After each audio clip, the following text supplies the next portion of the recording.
it started with getting clear on who my target audience was. And that's something that you hear a lot about, but it's something I didn't understand. At first, with my marketing efforts, I thought that my goal was to reach the entire world, when really it wasn't. If you try to reach the whole world, you're going to reach nobody. But then I kind of narrowed in and I figured out, who do I really want to help? Who is this really for?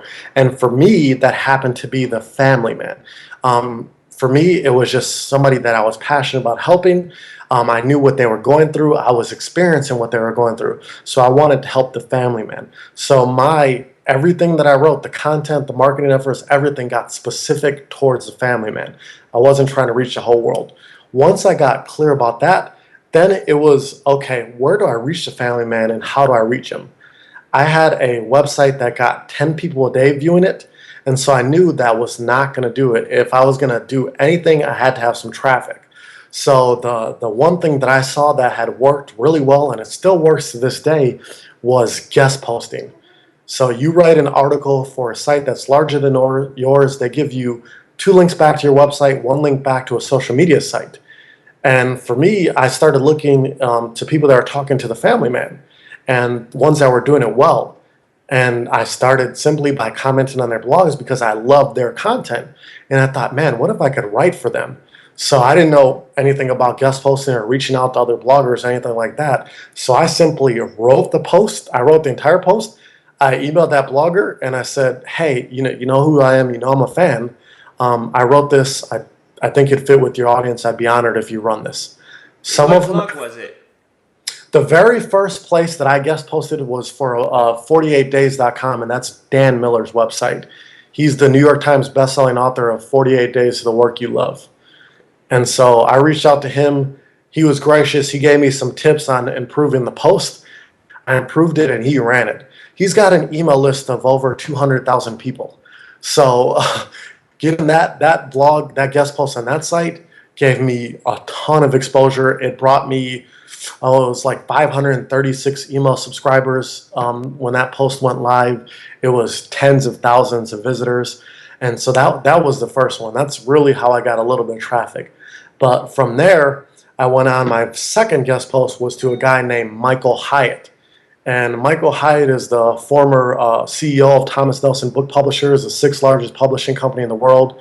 He's got 500,000 subscribers. So that post, the day that post went live, this was in March of 2012, I got 20,000 unique visitors the day that the post went live, and I got 6,000 email subscribers. So that one was a really, really good guest post.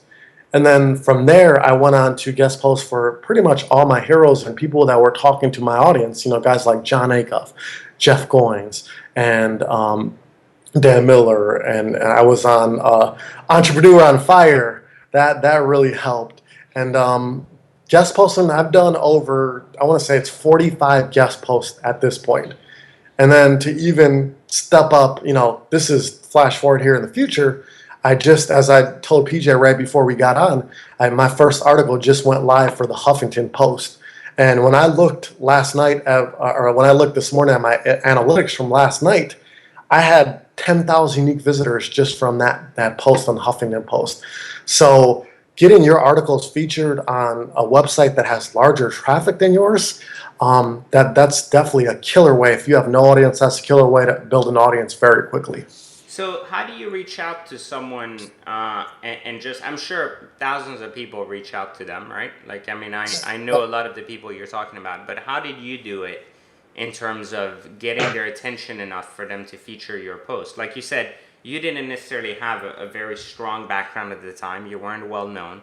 So why would they choose to run your post? What was the reason or the way you positioned yourself? For me, at first, it was letting the content speak for itself. I wrote the entire article out so they could see it, they could read it, and the content was good. So I wanted the content to speak for itself. That's how I did it at first. Now, what I would recommend is something a little bit different because, like you said, so many people are reaching out. I would first establish some sort of rapport with the person. And I'm not talking about something fake where you go on there and leave some shady comment or some tweet here and there. I'm talking about where you're actually invested in the community. You're commenting, you're sharing, your understanding. And that's important. So you build a rapport. And then when I make the reach out, I would start by saying who you are. I wouldn't sugarcoat it, because you see a lot of sugarcoating. Hey, I love your website. This is great. I would love to give back. People see through that. You don't want to give back. You want access to their audience. So don't sugarcoat it for them. They know what's going on. Just say, hey, this is who I am. This is the post that spoke the most to me. Get very specific on what's helped you. Say, I would love to write a guest post. These are the 3 topics that I'm thinking about. And lay out 3 different topics that you're thinking about and bullet point them. Tell them what that posts are going to be about. If you send them 1, they're going to say, and they say, no, that's it. But if they have 3, they might not like 2 of them, but they might like 1 of them. I would put a sample of your work. If you have a sample of your work, like say, hey, I've been featured here, here, and here. And so they can see how you write, not on your blog, but on somebody else's blog, and leave it at that. And if they like the topic, they like your writing, they're going to say yes. If they don't, they're going to say no, and you move on. So I would say that's probably a better way to do it now than I had done it back then.